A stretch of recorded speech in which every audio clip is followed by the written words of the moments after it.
Hello friends, welcome to my YouTube channel Kartik exam home. देखिए, जैसे कि आप सभी को पता है कि अभी हाल ही में CI हेड कांस्टेबल मिनिस्ट्रियल और ASI स्टेनो का भी एग्जाम कंडक्ट कराया गया 30 और 31 तारीख को।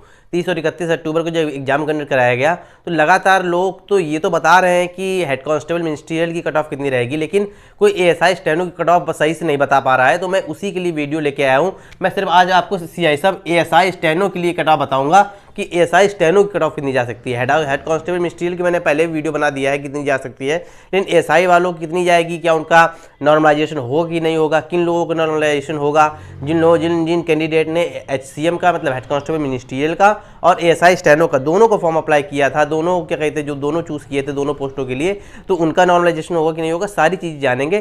कट ऑफ पर खासकर ज़्यादा ध्यान रहेगा, ठीक है। तो पूरा वीडियो कायदे से देखिएगा, सारी चीज़ें आपको क्लियर हो जाएंगी और आपको बिल्कुल क्लियर हो जाएगा कि आप अपने स्टेनो की स्किल टेस्ट की तैयारी कायदे से करना शुरू कर दें कि अभी आपको मौका मिलेगा कि नहीं मिलेगा, सारी चीज़ें हम क्लियर करेंगे, ठीक है। तो मैं यहाँ पर लिख दे रहा हूँ मेल की कट ऑफ और फीमेल की कट ऑफ।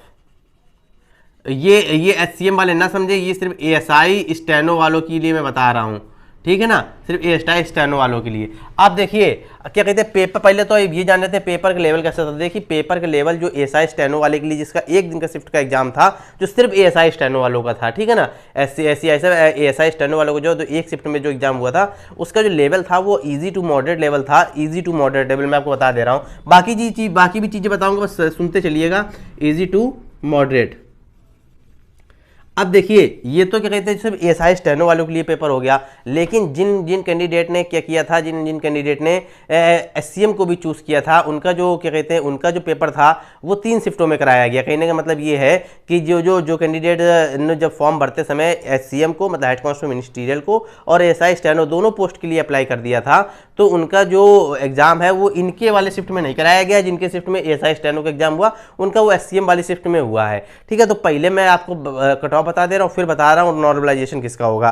तो सबसे पहले आप पोस्ट देख लीजिए। मैं आपकी स्क्रीन पर एक इमेज आ रही होगी, मैं थोड़ा सा साइड हट जाता हूँ, ज़्यादा क्लियर आपको समझ में आएगा, ठीक है ना। आपकी स्क्रीन पर एक इमेज आ रही होगी, देखिए इसमें साफ साफ लिखा है कि जो आपका ASI स्टेनो वाले असिस्टेंट सब इंस्पेक्टर स्टेनोग्राफर, इसमें आपकी मेल की पोस्ट लिखी हुई हैं, मेल की 94 पोस्टें हैं, फीमेल की मात्र 10 पोस्टें हैं। इसके बाद डिपार्टमेंटल पोस्टें 18, वो तो छोड़ दीजिए। टोटल 122 पोस्टें के लिए था। टोटल इसमें ASI स्टेनो में टोटल 122 पोस्टें थी। पोस्ट जो थी 122 थी, 122 पोस्ट, ठीक है ना। अब आप मेल वालों के लिए देखिए जान लीजिए, देखिए साफ साफ क्लियर कर दे रहा हूँ, इससे ज़्यादा नहीं जाएगा। मेल वाले हों चाहे फीमेल वाले हों, बिल्कुल मैं क्लियर एक एक्यूरेट बता के चल रहा हूँ। तो 1-2 नंबर का आगे पीछे हो सकता है, ज़्यादा नहीं होगा, बिल्कुल क्लियर समझ लीजिए। देखिए पहले नॉर्मलाइजेशन होगा किसका नहीं होगा मैं बाद में बताऊँगा, पहले कट ऑफ देख लीजिए। देखिए मेल कैंडिडेट के लिए जो भी हैं, जिन्होंने एग्जाम दिया है ASI स्टेनो का, जो लोग ASI स्टेनो की स्किल टेस्ट की तैयारी करना चाहते हैं, तो अगर उनके क्या कहते हैं 74 से लेकर 78 के आसपास बन रहे हैं, 78 छोड़ो 70 के आसपास अगर उनके बन रहे हैं, तो अपनी अभी से तैयारी शुरू कर दें, आपका हो जाएगा, इतने में बहुत है, हो जाएगा। अगर ये जनरल कैटेगरी वालों के लिए मैं बता रहा हूँ, जनरल कैटेगरी वालों के लिए, जनरल कैटेगरी EWS वाले भी देख लें, थोड़ा सा कम कर सकते हैं, इनके लिए 72 से 75 कर सकते हैं। OBC वाले भी यही लगभग रहेगा 72 से 75।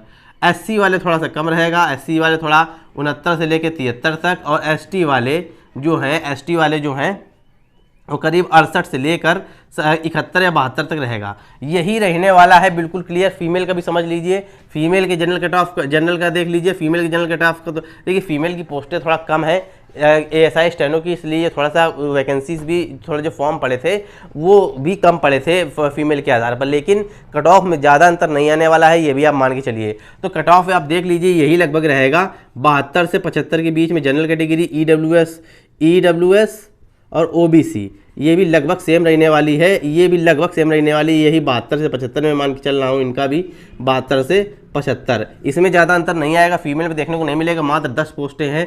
SC वाले थोड़ा सा कम रह जाएंगे, SC वाले थोड़ा 70 से 72 देख सकते हैं, ST वाले 67 से 71 तक देख सकते हैं, ठीक है। अगर आपके इतने बन रहे हैं तो अभी से आप अपने स्किल टेस्ट की तैयारी शुरू कर दीजिए, आपका हो जाएगा, आपको जरूर मौका मिलेगा।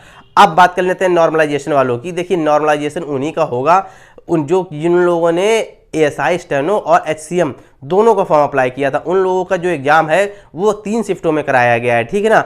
उन लोगों का तो नॉर्मलाइजेशन होगा, लेकिन जो उन्होंने सिर्फ ASI स्टेनो के लिए फॉर्म अप्लाई किया था उनका मात्र 1 शिफ्ट में एग्जाम हुआ है, 31 तारीख को 1 शिफ्ट में एग्जाम हुआ है, तो उनका नॉर्मलाइजेशन नहीं होगा, ये मान के चलिए, ठीक है। मैं यहाँ लिख दे रहा हूँ साफ साफ कि जो सिर्फ ASI वाले थे उनका नॉर्मलाइजेशन जो है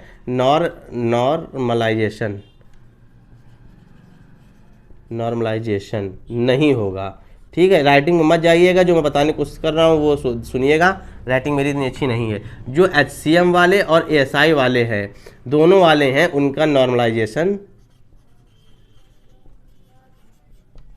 होगा।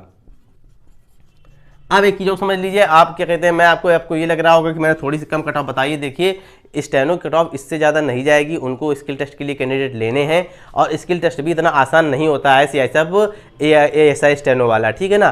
तो जो लोग कह रहे हैं कि मेरे 90 का पार हो जाएंगे, मेरे 85 पार हो जाएंगे, देखिए अभी बातें हैं, अभी 7-8 दिन के अंदर आपका वो आएगा ना, आंसर की जब आएगी तब आपको सब कुछ क्लियर हो जाएगा। तो लगभग आपकी 7 तारीख के आसपास आंसर की आपको देखने को मिल जाएगी। मैं यहाँ लिख दे रहा हूँ, आंसर की डेट भी मैं आपको लिख दे रहा हूँ, आंसर की डेट तो लगभग 7 नवंबर। जब 7 नवंबर को आंसर की आएगी तब आप खुद ही आपको क्लियर हो जाएगा किसकी कितनी क्या कहते हैं कितने मार्क बन रहे हैं, कितना किसको क्या कहते हैं मिल जाएगा और किसको मौका मिलेगा आगे इस भर्ती में बने रहने का, ठीक है ना। तो नॉर्मलाइजेशन के बाद कितने नंबर घटते बढ़ते हैं वो तो रिजल्ट में आने पर ही पता चलता है, लेकिन हाँ ये मान के चलिए जो लोग HCM और ASI दोनों वाले हैं उनका कम से कम 3 से 4 नंबर का नॉर्मलाइजेशन होगा। ज़्यादा तुक्के वगैरह नहीं मारे होंगे तो 3 से 4-5 नंबर तक बढ़ ही सकते हैं, घटेंगे नहीं उनके। बाकी ASI स्टेनो वाले जो सिर्फ ASI स्टेनो वाले हैं वो भूल जाएं, उनका नॉर्मलाइजेशन नहीं होने वाला है। बाकी अगर आपको लगता है कि आपके लगभग इतने बन रहे हैं, या अभी आप जब आंसर की चेक करिएगा तब उसमें अंदाज़ा लगा लीजिएगा कि हाँ मेरे जब रिजल्ट आएगा तो मेरे नॉर्मलाइजेशन के आधार पर या मेरे बिना नॉर्मलाइजेशन वाले हम हैं ASI स्टेनो वाले ही हैं, सिर्फ अगर इतने आपके बन रहे हैं तो आप स्किल टेस्ट की तैयारी शुरू कर दीजिए, आपको जरूर से जरूर मौका मिलेगा। देखिए paper easy to moderate level का था, कोई इतनी बड़ी बात नहीं थी। GS थी, रीजनिंग